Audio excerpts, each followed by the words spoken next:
আজ আমরা তৈরি করব একটি সম্পূর্ণ নতুন ধরনের পিঠে। পিঠেটির নাম বকুল পিঠে। আপনারা বকুল ফল খেয়েছেন, আজ আপনাদের শেখাবো বকুল পিঠে। চলুন দেখা যাক কিভাবে তৈরি করছি এই বকুল পিঠে। একটি বড় সাইজের নারকেল অর্ধেকটা কুড়িয়ে নিয়েছি। যতটা নারকেল নিয়েছি তার অর্ধেকটা নিয়ে নিয়েছি গুড়। নিয়ে নিয়েছি 1 বাটি চালের গুঁড়ো, হাফ বাটি ময়দা, নিয়ে নিয়েছি 2 চামচ গুঁড়ো দুধ। ওভেনে একটি কড়াই বসিয়ে দিয়েছি, দিয়ে দেব গুড়।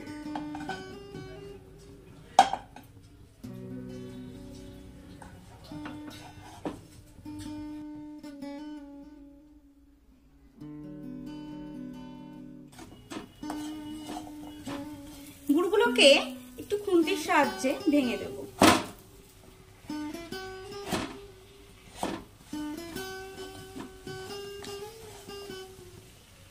দিয়ে দেব নারকেল কোড়া।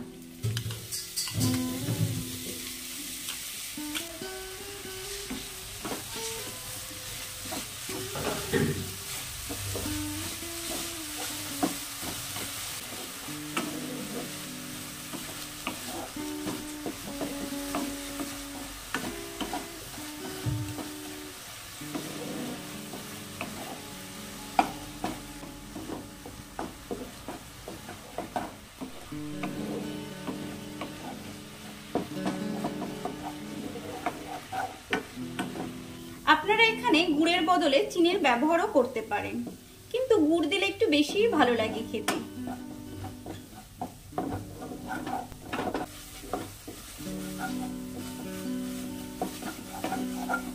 কন্টিনিউ এভাবে নেড়ে যেতে হবে, না হলে নিচে লেগে যেতে পারে।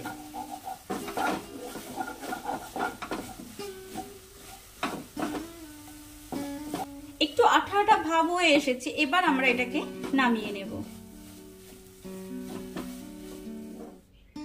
নারকেলের যে কাইটা বানিয়েছিলাম সেটাকে ঠান্ডা করে নিয়েছি। এবার হাতের সাহায্যে এরকম ছোট ছোট বকুল ফলের যে বীজটা হয় সেরকম বানিয়ে নেব। ঠিক এইভাবে বানাতে হবে। আমি এখানে হাতে সামান্য ঘি মেখে নিয়েছি। ঠিক এইভাবে বানিয়ে নেব।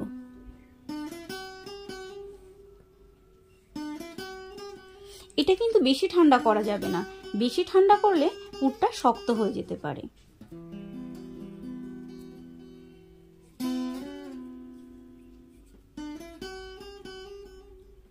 ঠিক বকুল ফলের মতো করে নেব।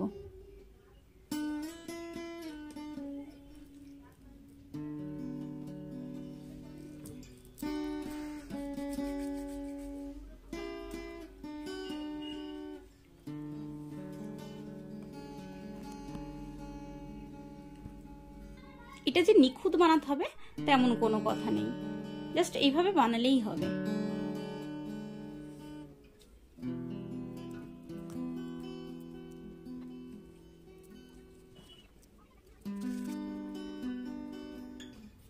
সবগুলো আমরা বানিয়ে নিয়েছি। আমরা ব্যাটারটি তৈরি করে নেব। তার জন্য প্রথমেই গুঁড়ো দুধটা দিয়ে দেব, ময়দা,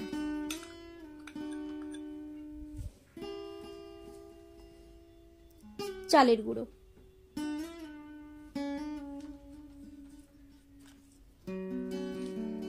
1 চিমটি নুন,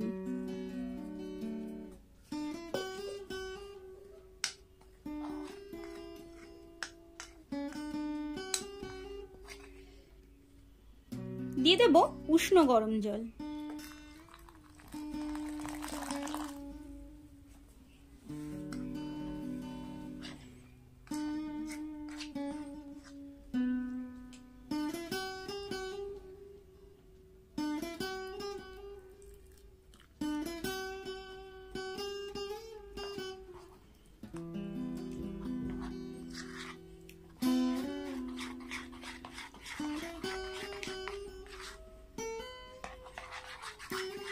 দিয়ে দেব 3 চামচ চিনি।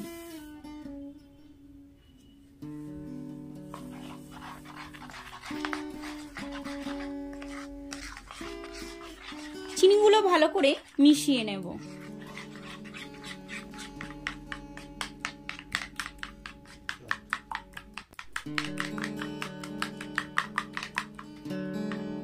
ব্যাটারটি ঠিক এতটাই গাঢ় হতে হবে। এই বকুলের দানাগুলোকে আমরা এইভাবে মেখে নেব ব্যাটারের সঙ্গে। মেখে একটি একটি করে কড়াইতে ছেড়ে দেব। চলুন দেখা যাক কিভাবে করছি। ওভেনে একটি কড়াই বসিয়ে দিয়েছি, কড়াইটিকে ভালো করে গরম করে নিয়েছি। এবার দিয়ে দেব সাদা তেল। কড়াইটি অবশ্যই ভালো করে গরম করতে হবে, না হলে পিঠে লেগে যেতে পারে।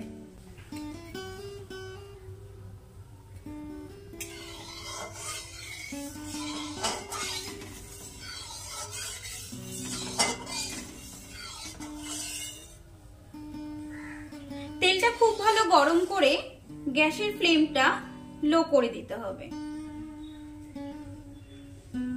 যে বকুলের বীজগুলো বানিয়েছিলাম ব্যাটারে ডুবিয়ে এইভাবে ছেড়ে দিতে হবে।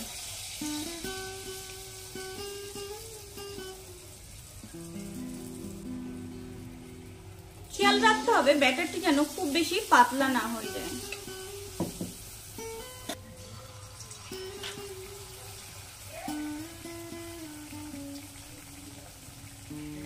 এইভাবে আমরা অনেকগুলো একসঙ্গে ভেজে নেব।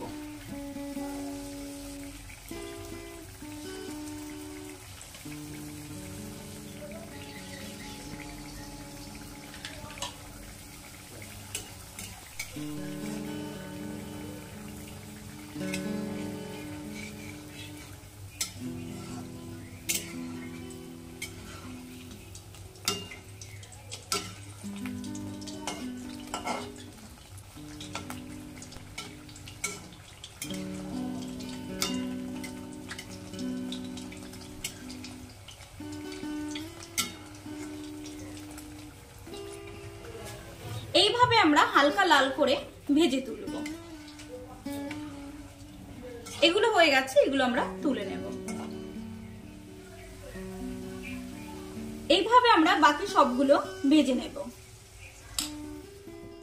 মুচমুচে বকুল পিঠে একদম রেডি খাওয়ার জন্য। আপনারাও এই শীতে বাড়িতেই তৈরি করুন, নিজে খান, সবাইকে খাওয়ান। আর আমার রেসিপিটা কেমন লাগলো অবশ্যই জানাবেন কমেন্টস করে।